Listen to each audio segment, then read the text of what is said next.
In the latest chapter of Boruto, Naruto finally, after so many years, gets a new form. A form which is so powerful that if he uses it, it will kill him.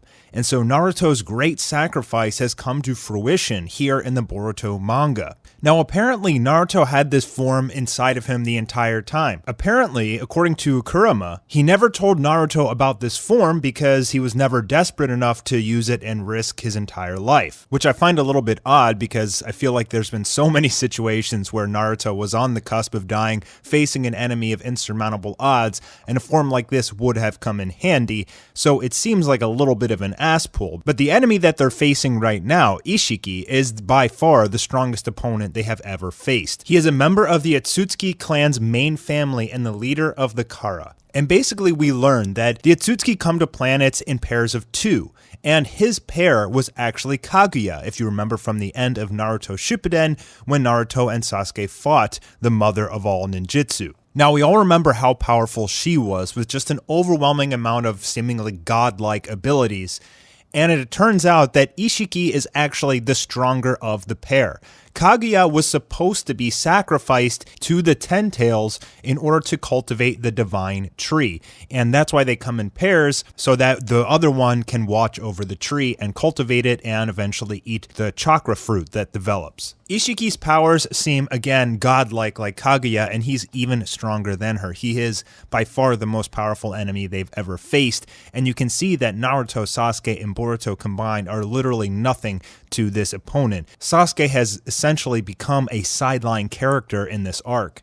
And Ishiki's goal, essentially, is to sacrifice Boruto to the Ten Tails. So Boruto has the karma inside of him. Karma is essentially a seal in a way for the Otsutsuki to resurrect themselves. So if I put my karma onto someone else and I die, I would be able to resurrect myself through that other person that I put the karma in, meaning that Boruto will be an Otsutsuki sacrifice for the divine tree since he has the karma inside of him. This is the way that the Otsutsuki, even though they sacrifice themselves for the divine tree, are able to come back to life. So the sacrifice is somewhat meaningless, but their power must be eaten by the Ten Tails for the divine tree, but as long as they've put their karma on someone else, they will be resurrected, meaning that Boruto is the key to cultivating the divine tree and bearing more chakra fruit. And just to catch you guys up who aren't familiar with the Boruto manga, karma basically gives you godlike powers. Since Boruto has karma inside of him, he essentially gets the powers of the Otsutsuki, or at least is able to pull some of the powers from whoever's karma it is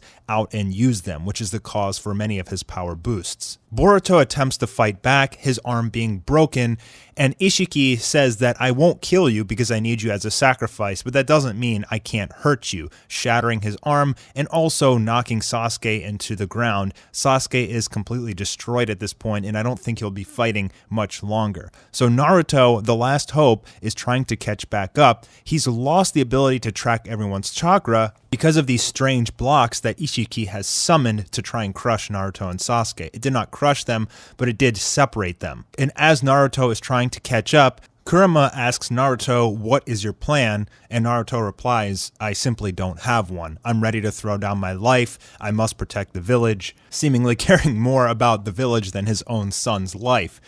And Kurama says there might be a way, telling Naruto that there is a form he is capable of, but it will cost him his own life. And Naruto says that it's worthy sacrifice. When Naruto asks Kurama, "Why didn't you tell me earlier?" Kurama says, "Well, that's because you'll die. But since you'll be killed either way, you can decide." As Naruto enters the battlefield yet again, he kicks Ishiki away and then transforms into his new form. So this could very well be the explanation for why we don't see Naruto or Sasuke in the beginning of the Boruto anime and manga. When we see that Boruto is standing up against Kawaki, Kawaki says, "I'll be sending you to meet the seventh," seemingly implying that Naruto is dead, and it appears that now it is finally coming to fruition. It appears that in the next chapter of the Boruto manga, Naruto very well may die, and that would explain things moving forward, as we will probably get a time skip, but there's still gotta be a lot of this arc to go.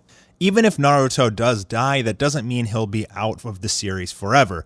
As we know in Naruto, there's plenty of ways to resurrect people and speak to the dead, and so even if he does sacrifice himself here, there should be other ways that he could potentially come back or be saved. He could very well get the Might Guy treatment, as Might Guy opened the 8 gates, and Naruto is able to save Might Guy and potentially nullify the effects of the 8th gate being opened by using the power he gained from the Sage of the Six Paths. So there is potential ways that even though Kurama thinks he will die, Naruto very well may not die here, but I think he is going to, and I think that Sasuke may also end up sacrificing himself here in the next upcoming chapters as well, since we don't see him in the future. Now, what are the capabilities of Naruto's new form? We don't know what it's called, and we don't know what it's capable of. I don't really see what else they could give Naruto besides more chakra and more raw power. This seems to be kind of like a fusion of sorts between Naruto and Kurama, just a different variation of some of his previous forms. So what kind of new powers will Naruto get that will make him be able to stand up against Ishiki? Well, we'll have to wait until Boruto Chapter 52 is released. I'm Mastar. If you enjoyed the video, please leave a thumbs up, and I'll see you on the next one.